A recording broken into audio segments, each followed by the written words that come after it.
Hey foodies, welcome to Cooking Shooking. Today let's bake off a velvety cake. So let's make some red velvet cake, eggless baking without oven. You will need 1.5 cups of plain flour maida, half a tablespoon of cocoa powder, 3/4 teaspoon of baking powder and half a teaspoon of baking soda sifted twice, 1/3 cup of canola oil, 2 cups of salt, 3/4 cup of milk, half a cup of powdered sugar, 3/4 cup of condensed milk. Here I am using homemade condensed milk. You can also check out our recipe how to make condensed milk at home if you wish to.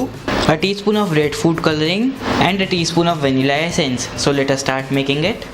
We are going to heat up a cooker and add in our salt to it, a wire stand and a perforated plate. Now I'm going to quickly close this and we are going to heat this up in medium flame till we are getting ready with the batter. So let's get up with the baking process. We are going to take 1/3 cup of Hudson canola oil to a mixing bowl.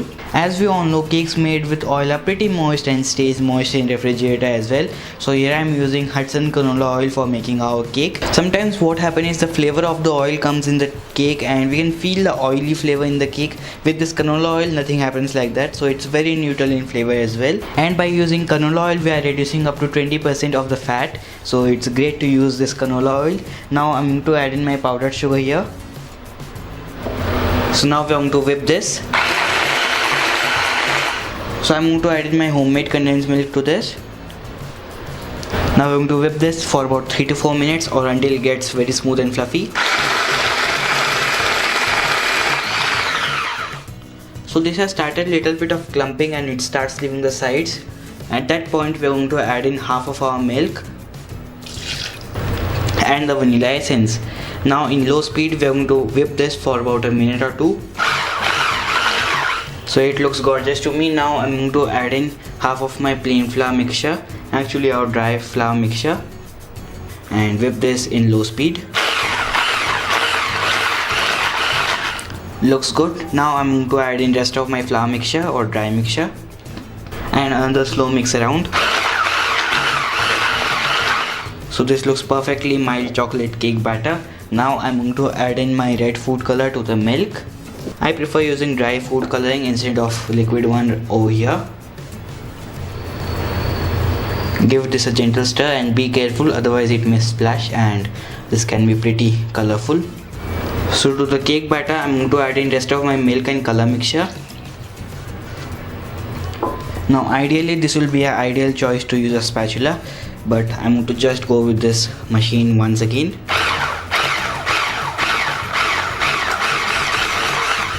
So here comes my spatula and we're going to just give it a good mix around. If you feel the color is not bright enough and it's not red enough, it's going pink like raspberry pink or raspberry red, then you can definitely add some red food coloring or orange food coloring or lemon yellow food coloring to adjust the color. So this looks all perfect and perfectly red to me. Now I'm going to pour this batter inside our greased and lined 7-inch springform cake tin. You can also use regular cake tin if you wish to.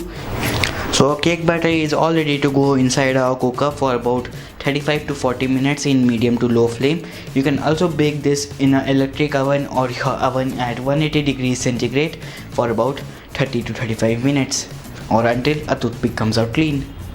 Our cake is baked for about 40 minutes. Now I'm going to take it out and keep it on a wire rack so that it cools down to room temperature. After that I'm going to freeze this for about 4 hours. We are going to start off by adding 1/3 cup of butter to a mixing bowl and cream this well for about a minute.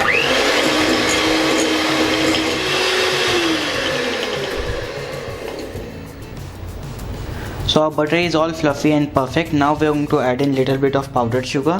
In total we are going to add about 1.5 cups of powdered sugar. You can also use icing sugar, but I have freshly powdered some sugar right now. We are going to add about 1/3 of a cup at a time and we are going to whip this well.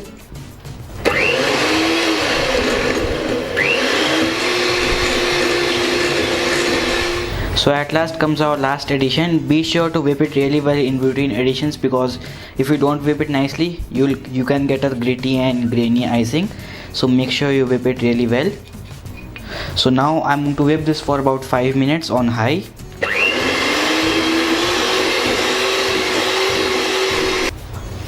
Also scrape down the sides in between so that everything gets involved.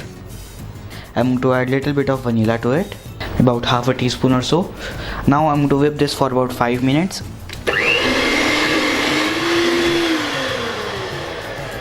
To this buttercream, now I'm going to add in my cream cheese.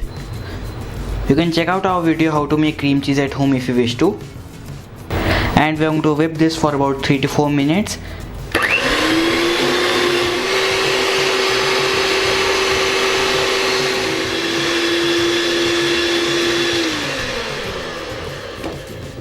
So our cream cheese frosting is all ready.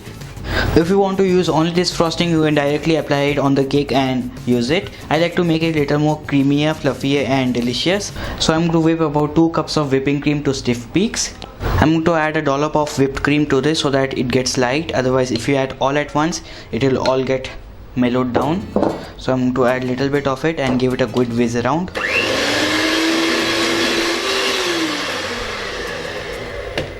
Now I'm going to add in all my whipped cream to this. I'm going to use a spatula at first. Now I'm going to whip this well.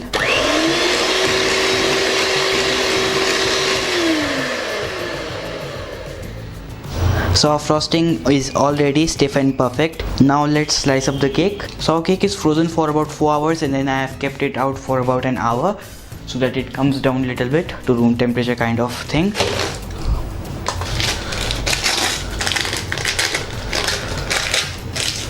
Now I'm going to slice it up and make the top leveled.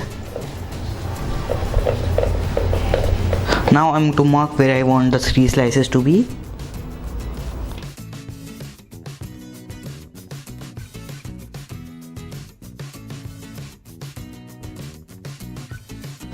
So I've made the 3 slices. If you wish to get rid of this little bit brown edges, you can definitely get rid of this because we want a red velvet and not a brown velvet. So I'm just trim off about half an inch of this. You can use the excess bits in cake pops or puddings or whatever you wish for. So to the turntable, I'm going to apply a little bit of our cream cheese frosting and place our bottommost layer here. Now I'm going to smear sugar syrup on top of this. And then our frosting.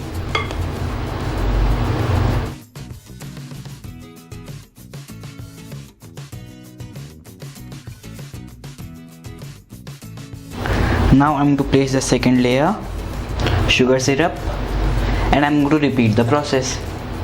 So our cake is assembled. Now we're going to do a crumb coat, which will cover up all the crumbs and all the empty areas which has no filling or our frosting.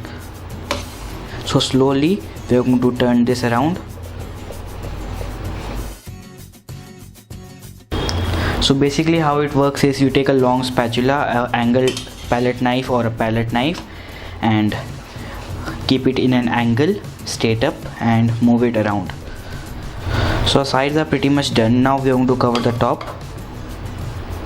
Usually we start with the top, but as this is frosting, I started with the sides. So our crumb coat is ready. Now this goes into the freezer for about 30 minutes and then we are going to do the final icing. So our crumb coat is set. Now we are going to make the final icing. So I'm going to place a big dollop of this frosting on the top and start spreading it. Now I'm going to take a little bit on my spatula and keep it on a side like this and spread it on the side.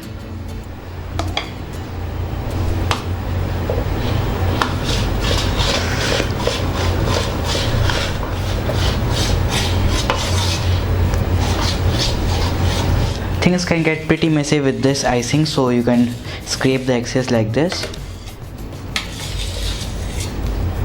So our cake is iced. A little bit of peekaboos are totally perfect as we are going to cover this cake with the red velvet dust. So I'm going to take it out and place it on a cake board. I have grinded some of our cake to a powder consistency. Now we are going to spread it on the cake.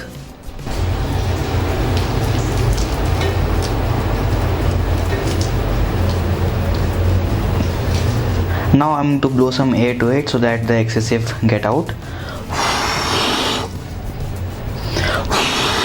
For the sides I'm going to use a fork.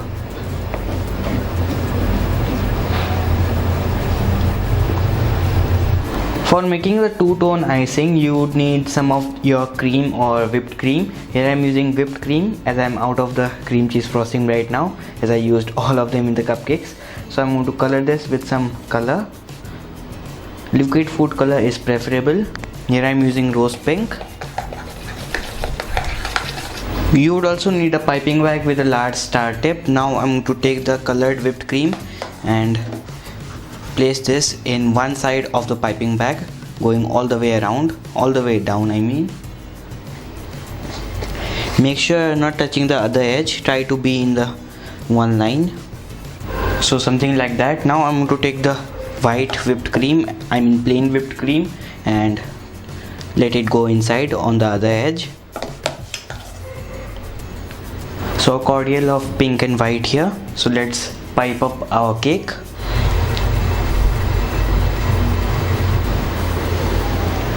So here is our red velvet ready. Refrigerate this and enjoy.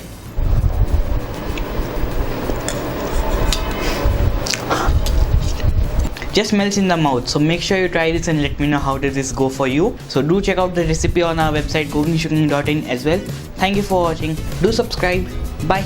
Take care.